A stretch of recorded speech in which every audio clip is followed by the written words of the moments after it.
দুয়ারিয়া জামিউল উলুম কওমি মাদ্রাসার উদ্যোগে 14 বার্ষিক ওয়াজ ও মাহফিল এবং হাফেজ ছাত্রদের পাগড়ি প্রদান উপলক্ষে আজকের এই ওয়াজ ও মাহফিলের উপস্থিত সম্মানিত সভাপতি হযরত মাওলানা আল্লামা লোকমান আহমদ সাহেব দামাত বারাকাতুহু আলিয়া এবং উপস্থিত অত্র মাদ্রাসার সম্মানিত পরিচালক হাফেজ মোহাম্মদ মাইনুদ্দিন সাহেব এবং উপস্থিত অত্র মাদ্রাসার অন্যান্য আসাদে কেরামগণ এবং আমার দূর দূরান্ত থেকে আগত আমার শ্রদ্ধে মুরব্বী কেরাম এবং উপস্থিত আমার সামনে উপবিষ্ট আমার ছোট ছোট মাসুম সোনামণিরা এবং উপস্থিত আমার সমবয়সী যুবক ভাইরা, সর্বপ্রথম শুকরিয়া আদায় করছি সেই মহান রব্বুল আলামিনের দরবারে যিনি আমাদেরকে আজকের এই ওয়াজ ও দোয়ার মাহফিলের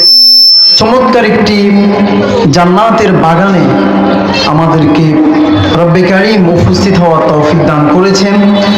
এজন্য আমরা আমাদের সমস্ত শক্তিগুলোকে উজাড় করে দিয়ে আকাশ বাতাস প্রকম্পিত করে সেই মহান রবের শানে কালিমাতুর শুকর একবার আদায় করে নিচ্ছি আলহামদুলিল্লাহ।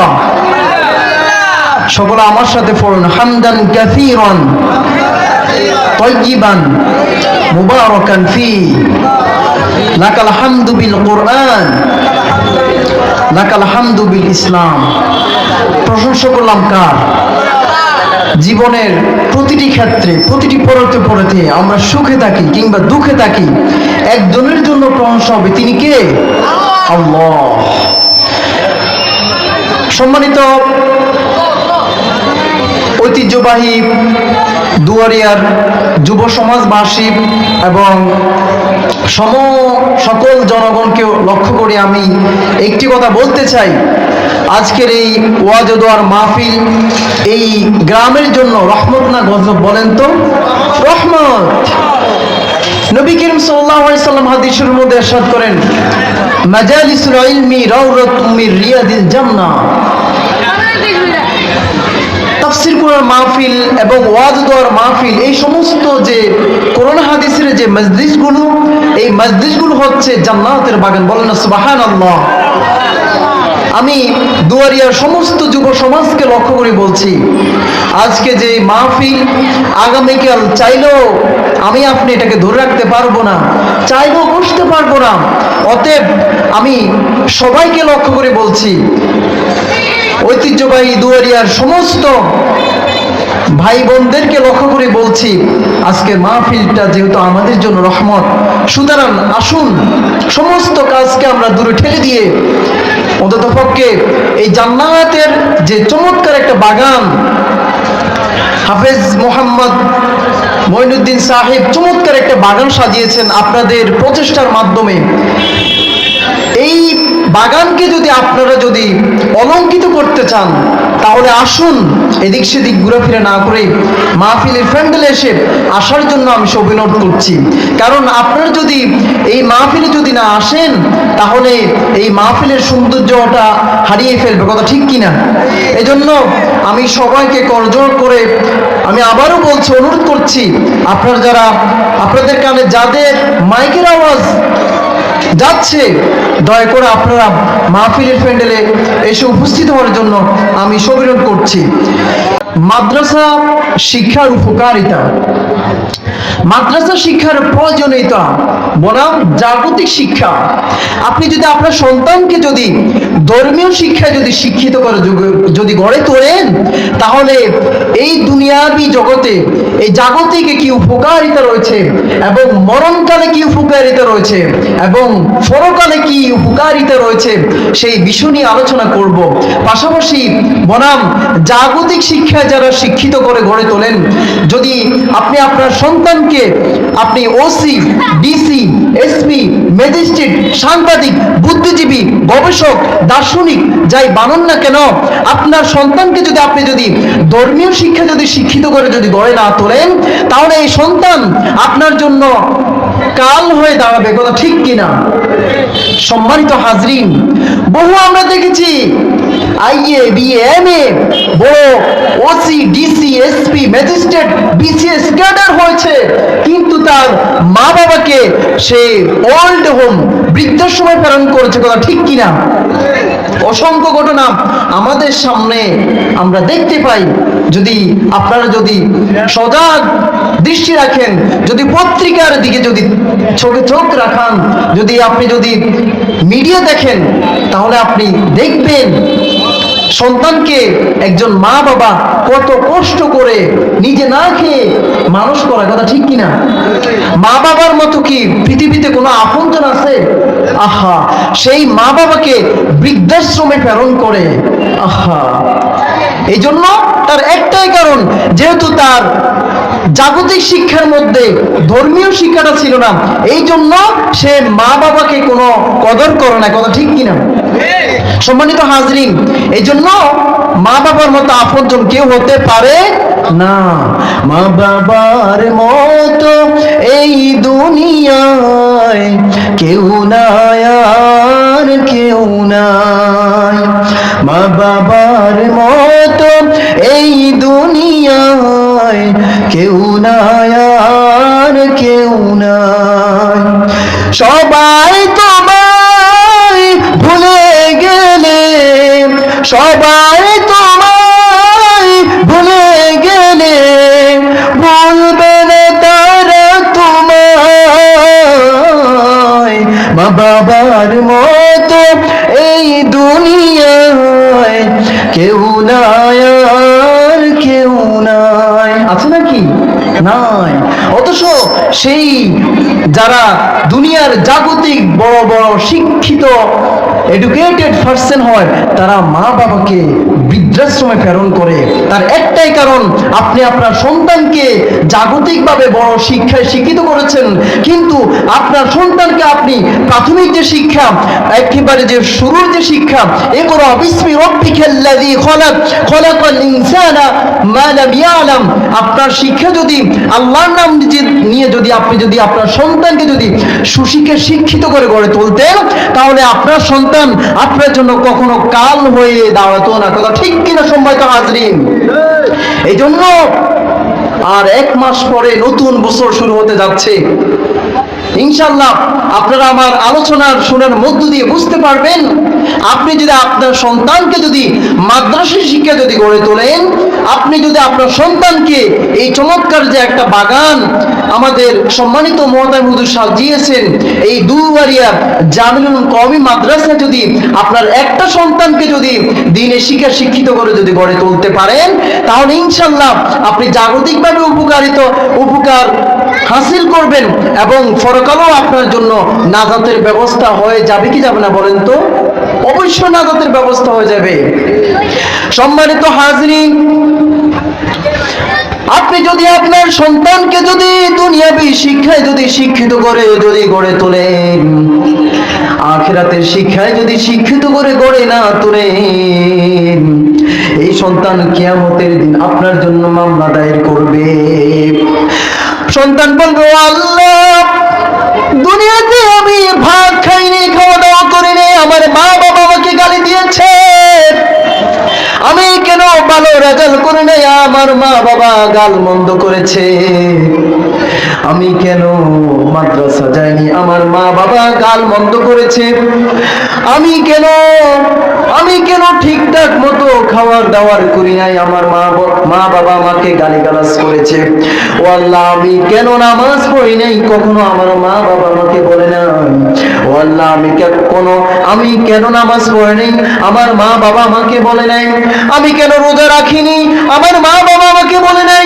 আমি রোজা যখন রাখতে গিয়েছি, আমার মা বাবা বলে শুরু করলো, বাবা তোর তো বয়স হয়নি, তুই রোজা রাখিস না, তোর শরীরটা খারাপ হয়ে যাবে।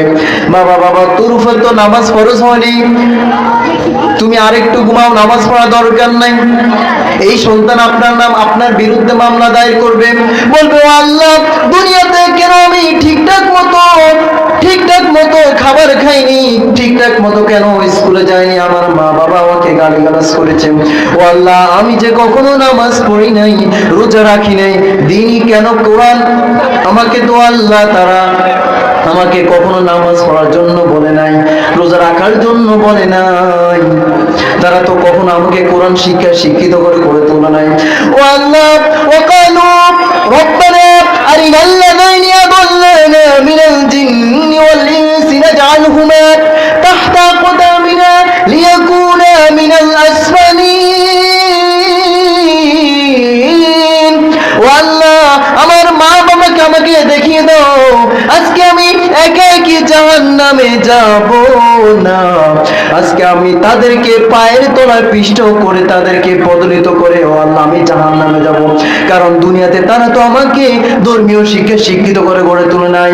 ও আল্লাহ, আজকে আমি একা কি জাহান্নামে যাব না, আজকে যদি আমাকে জাহান্নামে যেতে হয়, আমি আমার মা বাবাকে পদতলে পিষ্ট করে তারপরে জাহান্নামে যাব। বলেন নাউজুবিল্লাহ। শুধু তাই না, সন্তান বলবে রব্বানা আতিহিম দিয়াফাইনি মিনাল আযাব। ও আল্লাহ, আপনি যদি আমাকে 1% যদি আযাব দেন, তাহলে আমার মা বাবাকে ডাবল আযাব দিবেন। বলেন নাউজুবিল্লাহ। সন্তানকে আপনি জন্ম দিলেন, সন্তানকে আপনি লালন পালন করেছেন, সন্তানকে আপনি খাওয়ালেন, পড়ালেন। এই সন্তান যখন আপনাকে আব্বু আব্বু বলে ডাক দেয়, আম্মু আম্মু বলে যখন ডাক দেয়, তখন আপনার কলিজা ঠান্ডা হয় কি হয় না বলে। কিন্তু কিয়ামতের দিন আপনার এই আদরের সন্তান আপনার বিরুদ্ধে মামলা দায়ের করবে, কি উপায় হবে বলেন? এই জন্য আল্লাহ তাআলা বারবার কোরআনে কারিমে আমাদেরকে জানিয়ে দিয়েছেন, ইয়া আইয়ুহাল্লাযীনা আমানু লা তুলহিকুম আমওয়ালুকুম ওয়ালা আওলাদুকুম আন যিকরিল্লাহ ওয়া মান ইয়াফআল যালিকা ফাউলাইকা হুমুল খাসিরুন। বলেন আল্লাহু আকবার। ও ঈমানদার আল্লাহর গোলাম, সন্তানাদি তোমাদের জন্য একটা পরীক্ষার কারণ। এই যে আমি তোমাদেরকে সন্তান দিলাম, তোমাদেরকে ধন সম্পদ দিলাম, এই সবগুলো একটা পরীক্ষা। এই সন্তান পাইয়া, এই ধন সম্পদ পাইয়া তোমরা আমাকে ভুলে যেও না, তোমরা আমাকে ভুলে যেও না। যদি তোমরা আমাকে ভুলে যাও, তাহলে ফাউলাইকা হুমুল খাসিরুন, তাহলে তোমরা ক্ষতিগ্রস্ত হইবা, তাহলে তোমাদের জন্য আমি হেলফেয়ার জাহান্নাম প্রস্তুত করে রেখেছি। বলে না নাউজুবিল্লাহ। এই জন্য আল্লাহ তাআলা যাদেরকে সন্তান দিয়েছেন, যাদেরকে ধন সম্পদ দিয়েছেন, এগুলো সঠিক ব্যবহার করার দরকার আছে কিনা বলে। কিন্তু আমরা কি সঠিক ব্যবহার করি? না, করি না। ধন সম্পদ পাইয়া এই ধন সম্পদের আমরা মিস ইউজ করতেছি। সন্তানকে পাইয়া সন্তানকে আমি সব দিক দিয়ে আদর আপ্যায়ন করি, যা যা চাওয়া পাওয়া সব চাহিদা পূরণ করি, কিন্তু সন্তানকে আমরা দ্বীনি শিক্ষিত করে গড়ে তুলে না। কথা ঠিক কিনা? তারপরে আপনি যদি আপনার সন্তানকে যদি ধর্মীয় শিক্ষিত করে যদি গড়ে না তোলেন, তাহলে সন্তান হবে ঐশীর মতো। কথা ঠিক কিনা? যে ঐশী তার মা বাবাকে জবা করেছে। আপনারা ঘটনা জানেন কি জানেন না? ঐশী তার বন্ধুদের আড্ডায় পড়ে মদ গাঁজা খেয়ে, তার মা বাবা ছিল পুলিশ ক্যাডার। এই ঐশী তার বন্ধুদের পাল্লায় পড়ে মা বাবাকে জবা করেছে। তার একটাই কারণ, ওই ঐশীর মাঝে মা বাবা কখনো দ্বীনি শিক্ষিত করে গড়ে তোলেন না। কথা ঠিক কিনা? ওই সন্তান হবে ঐশীর মতো, ওই সন্তান হবে তসলিমা নাসরিনের মতো নাস্তিকতা। ঠিক কিনা? ওই সন্তান হবে ডক্টর কামালের মতো, ডক্টর মির্জাফরের মতো, ওই সন্তান হবে আসাদুজ্জামান নূরের মতো। কথা ঠিক কিনা? এই জন্য সন্তানকে দ্বীনি শিক্ষিত করে গড়ে তোলা দরকার আছে না বলেন? সম্মানিত হাজির, আপনি যদি আপনার সন্তানকে যদি মাদ্রাসার শিক্ষিত করে যদি গড়ে তোলেন, এই সন্তান কখনো দুর্নীতিবাজ হবে না। কথা ঠিক কিনা? কখনো টেন্ডারবাজি হবে না, কখনো খুন খারাপি রাহাজানি কোনো কিছু করবে কি করবে না বলেন? কোনো কিছুর সাথে সম্পৃক্ত হবে না, বরং এই সন্তান ইসলাম, দেশ, জাতি, মানবতার সেবায় সে এগিয়ে যাবে। কথা ঠিক কিনা? ওই সন্তান যদি কখনো যদি চেয়ারম্যান, মেম্বার, এমপি, মন্ত্রী, মিনিস্টার যাই হোক না কেন, ওই সন্তানে ওই একজন আলেমের দ্বারা গ্রাম থেকে শুরু করে পাড়া মহল্লা, একটা থানা, একটা জেলা নিরাপদ থাকবে কি থাকবে না বলে? সবকিছু নিরাপদ থাকবে। কিন্তু আমরা দেখেছি যাদের ভিতরে ধর্মীয় শিক্ষা না থাকার কারণে দেখা গেছে সে এমপি হোক, সে মেম্বার, চেয়ারম্যান, এমপি, মন্ত্রী যাই বলুন না কেন, তারা হয় সবচেয়ে বড় সন্ত্রাস, কথা ঠিক কিনা? তারা হয় ডাল চোর, গম চোর। মানুষের ওই যে লকডাউনে দেখেন নাই অসংখ্য মেম্বার চেয়ারম্যানরা তেলের গোডাউনকে তাদের খাদের ভিতরে ঢুকিয়েছে, কথা ঠিক কিনা? তারা জনগণের কথা চিন্তা করে নাই, তারা নিজেদের কথা চিন্তা করেছে। জনগণের সম্পদ আত্মসাৎ করতে তারা কোনো দ্বিধাবোধ করে নাই। এই জন্য একটাই কারণ, তাদের ভিতরে ধর্মীয় শিক্ষা না থাকার কারণে, তাদের ভিতরে ইকরা বিসমি রাব্বিকাল্লাযী খলাক এই শিক্ষা না থাকার কারণে তারা কি হয়েছে, টেন্ডারবাজ থেকে শুরু করে রাহাজানি, খুন খারাপিতে তারা মত্ত হয়ে গেছে, কথা ঠিক কিনা? এক একজন চেয়ারম্যান, মেম্বার, তাদের এক একটা গ্যাংস্টার আছে, কথা ঠিক কিনা? নাকি মিথ্যা বললাম? আহা, বড় পরিতাপের বিষয়। সম্মানিত হাজরিন, আপনি যদি আপনার সন্তানকে যদি মাদ্রাসা শিক্ষা যদি গড়ে তোলেন, তাহলে আপনার মৃত্যুর পর আপনার কবরের পাশে গিয়ে সে বলবে রব্বির হামহুমা কামা রব্বায়ানি সগীরা। বলবে কি বলবে না? ও আল্লাহ, ছোটবেলায় আমাকে যেভাবে আমার মা বাবা লালন পালন করেছে, ও আল্লাহ কবরে কি অবস্থা আছে আমি জানি না। ও আল্লাহ, আমার মা বাবাকে আপনি কবরে সেভাবে লালন পালন করুন। কবরে আল্লাহ আপনি আযাব দিয়েন না, আপনি আমার মা বাবার কবরে আযাব বন্ধ রাখুন, এবং আপনি আমার মা বাবাকে জান্নাতের, আপনি আমার মা বাবার কবরটাকে জান্নাতের বাগিচা বানিয়ে দিন, কথা ঠিক কিনা? আমরা দেখেছি সন্তানকে আপনি বড় শিক্ষিত করে গড়ে তুলেছেন, বিসিএস ক্যাডার বানিয়েছেন, কিন্তু সারা বছরে একবার আপনার কবরে ফাঁসে যে দাঁড়াবে সেই সময়টুকু তার হয়ে ওঠে না, কথা ঠিক কিনা? নাকি অবাস্তব বললাম? অথচ আপনি কত কষ্ট করে তাকে বড় শিক্ষিত করে গড়ে তুলেছেন, বছরে একবারও আপনার জন্য আপনার কবরে পাশে গিয়ে দাঁড়িয়ে আপনার জন্য কখনো রব্বির হামহুমা কামা রব্বায়ানি সগীরা বলার তার সুযোগ হয়ে ওঠে না, কথা ঠিক কিনা? আহা, তাহলে এরকম সন্তানকে এত শিক্ষিত করে গড়ে তোলার কি লাভ আছে, যে সন্তান আপনার মৃত্যুর পর আপনার কবরে পাশে দাঁড়িয়ে আপনাকে স্মরণ করবে, আপনার জন্য দোয়া করবে, সেই সময়টুকু তার হয়ে ওঠে না। তাহলে এই ধরনের সন্তানকে এত বড় শিক্ষিত করে গড়ে তোলার কি লাভ আছে বলেন? সম্মানিত হাজরিন, হায়ার এডুকেটেড, উচ্চ শিক্ষা আমি বিরোধিতা না। আপনার সন্তানকে আপনার ডাক্তার বানান, ইঞ্জিনিয়ার বানান, ওসি, ডিসি, এসপি, ম্যাজিস্ট্রেট, সাংবাদিক, গবেষক, বুদ্ধিজীবী যাই বানান না কেন, আমরা একটাই বলবো, আপনার সন্তানকে আপনি প্রাথমিক শিক্ষা, ধর্মীয় শিক্ষা যদি আউযু বিল্লাহি মিনাশ শাইতানির রাজিম বিসমিল্লাহির রহমানির রহিম আলহামদুলিল্লাহি রাব্বিল আলামিন আর রহমানির রহিম মালিক ইয়াউমিদ্দিন ইয়াকা না'বুদু ওয়া ইয়াকা নাস্তাঈন ইকরা বিসমি রাব্বিকাল্লাযী খলাক খলাকাল ইনসানা মিন আলাক ইকরা ওয়া রাব্বুকাল আকরাম আর রহমান আল্লামাল কুরআন খলাকাল ইনসান আল্লামাহুল বায়ান ইয়াসিন ওয়াল কুরআনিল হাকীম ইন্নাকা লামিনাল মুরসালিন আলা সিরাতিম মুস্তাকিম। এই সন্তানকে যদি আপনি এই সূরাগুলো প্রাথমিকভাবে শিক্ষায় শিক্ষিত করে গড়ে তোলেন, ওই সন্তান কখনো মুরব্বীদেরকে অসম্মান করবে না, ওই সন্তান কখনো দাঁড়িয়ে প্রস্রাব করবে না, ওই সন্তান কখনো দেশের সম্পদ আত্মসাৎ করবে না, ওই সন্তান কখনো তার কোনোদিন মা বাবাকে কষ্ট দিবে না, ওই সন্তান কখনো গ্রামের মুরব্বীদের সাথে খারাপ ব্যবহার করবে না, ওই সন্তানের যারা একজন না, দুইজন না, তার ফ্যামিলি না, পুরো সমাজটা, পুরো গ্রামটা আলোকিত হবে কি হবে না বলে? কথা বলেন না কেন? হবে, অবশ্যই হবে। তাহলে সন্তানকে আপনি যত হায়ার এডুকেটেড বানান না কেন, আমাদের কোনো দুঃখ নাই, আমাদের কোনো হিংসা নাই, তবে আমাদের একটাই স্লোগান, আপনি আপনার সন্তানকে ধর্মীয় শিক্ষা শিক্ষিত করে গড়ে তোলেন, তাহলে আপনার সন্তানের দ্বারা ইসলাম, দেশ, জাতি, মানবতা সেবা এগিয়ে যাবে, কথা ঠিক কিনা? কোনো সন্দেহ আছে নাকি?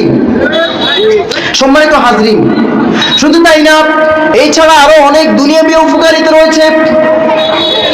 সম্মানিত হাজরিন, আমি আপনি যখন রাস্তা দিয়ে যখন চলাচল করি, ফেরেশতারা কোনো নূরের বিছানা, নূরের কার্পেট বিছায় কি বিছানা বলেন, বিছায় না। কিন্তু একজন তালিবুল ইলম, যে মাদ্রাসার শিক্ষা শিক্ষিত হচ্ছে, যে তালিবুল ইলম, যে ছাত্র ঘর থেকে মাদ্রাসার উদ্দেশ্যে বের হয়, আল্লাহ রাসূল সাল্লাল্লাহু আলাইহি ওয়াসাল্লাম হাদিস শরীফের মধ্যে ইরশাদ করেন, মান সালাকা তরিকান ইয়ালতামিসু বিহি ইলমান সাহালাল্লাহু বিহি তরিকান ইলাল জান্নাহ। যে ব্যক্তি ধর্মীয় জ্ঞান অর্জন করার জন্য ঘর থেকে বের হবে, আল্লাহ তাআলা তার জন্য জান্নাতের রাস্তায় সুগম করে দিবেন। বলেন না সুবহানাল্লাহ। শুধু তাই না, আল্লাহ রাসূল সাল্লাল্লাহু আলাইহি ওয়াসাল্লাম, বুখারী মুসলিম শরীফের বর্ণনা, নবী করিম সাল্লাল্লাহু আলাইহি ওয়াসাল্লাম হাদিস শরীফের মধ্যে ইরশাদ করেন, একজন তালিবুল ইলম যখন রাস্তা দিয়ে যখন হাঁটা শুরু করে, তখন ফেরেশতারা নূরের কার্পেট তার জন্য বিছিয়ে দেয়। বলেন না সুবহানাল্লাহ। নূরের পাখা বিছিয়ে দেয় একজন তালিবুল ইলমের জন্য। শুধু তাই না, ওয়া ইন্নাল আলিমা লা ইস্তাগফিরু ফি জাওফিল মা। শুধু তাই না, একজন আলিমের জন্য, একজন তালিবের জন্য গর্তের ফিফিলিকা থেকে শুরু করে সমুদ্রের মাছ পর্যন্ত ওই আলিমের জন্য, ওই তালিবুল ইলম যে মাদ্রাসার শিক্ষিত হওয়ার জন্য ঘর থেকে বের হয়, তার জন্য দোয়া করে। বলেন না আল্লাহু আকবার।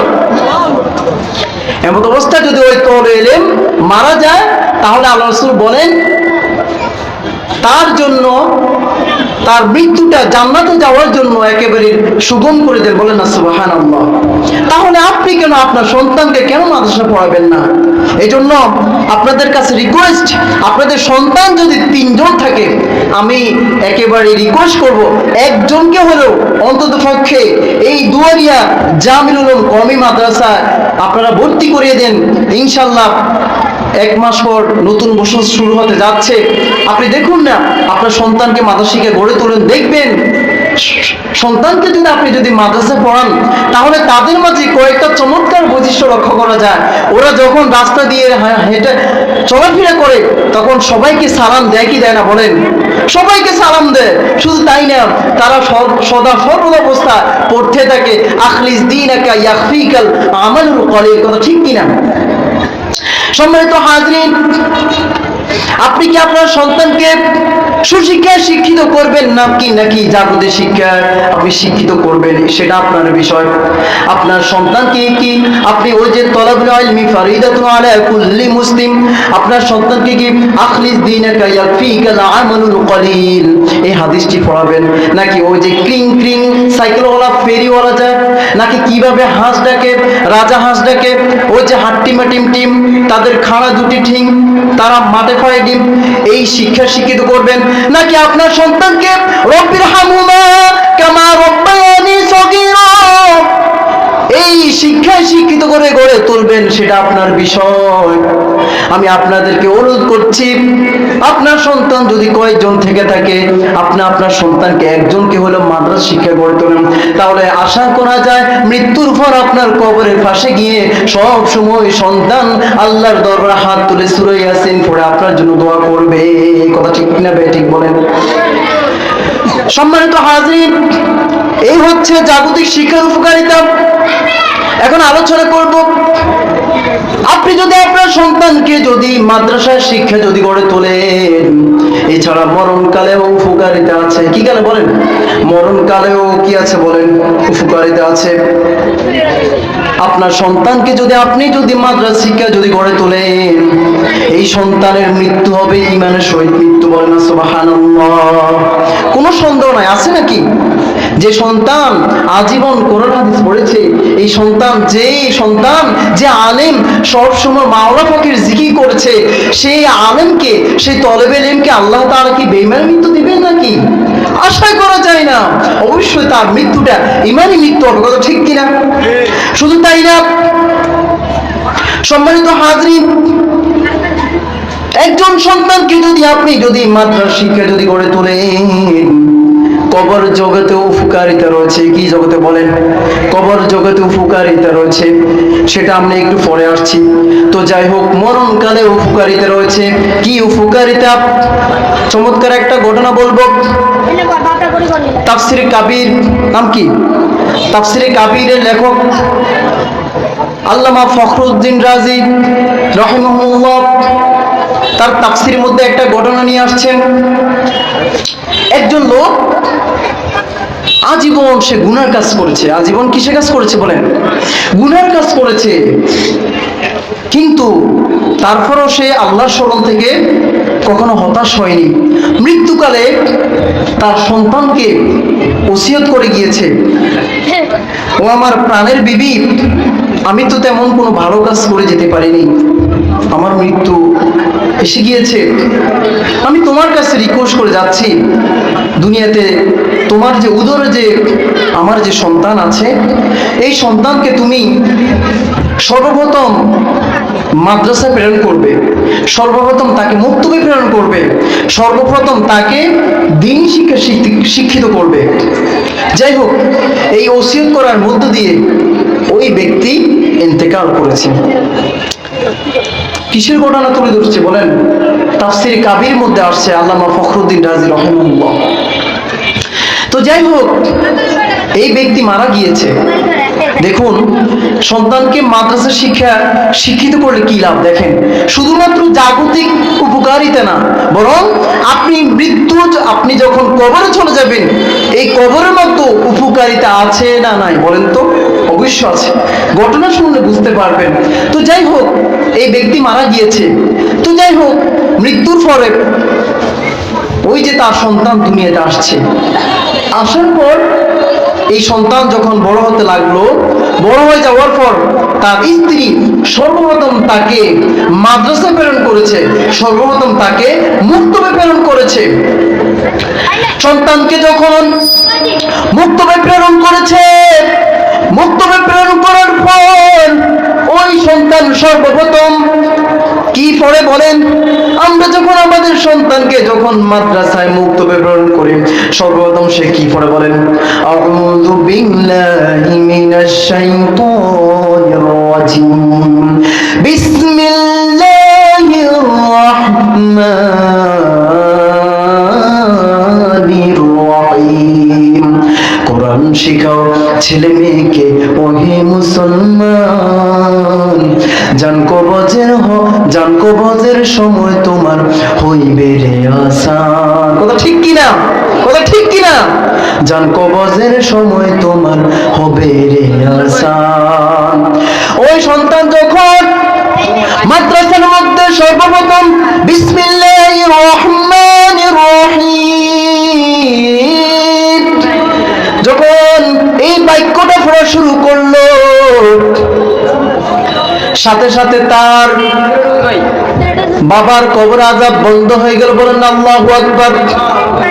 তার আগে বলি রাখি, হযরত মুসা আলাইহিস সালাতু ওয়াস সালাম ওই কবরের পাশ দিয়ে প্রথম যখন হেঁটে যাচ্ছিলেন, মুসা আলাইহিস সালাতু ওয়াস সালাম বুঝতে পারলেন ওই কবরের মধ্যে আযাব হচ্ছে।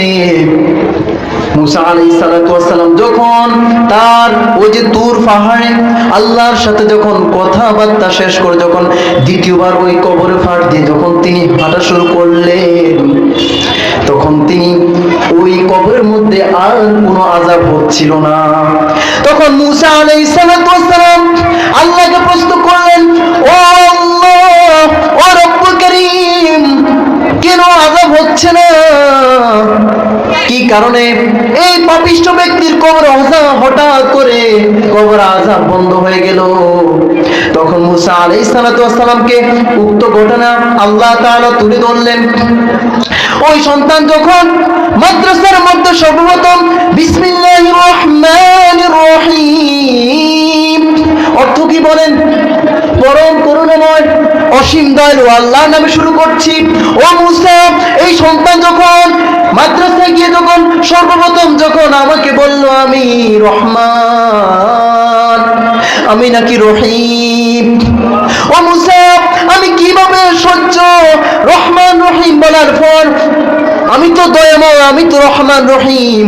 এই মাসুম বাচ্চা আমাকে রহমান রহিম বলার পর আমি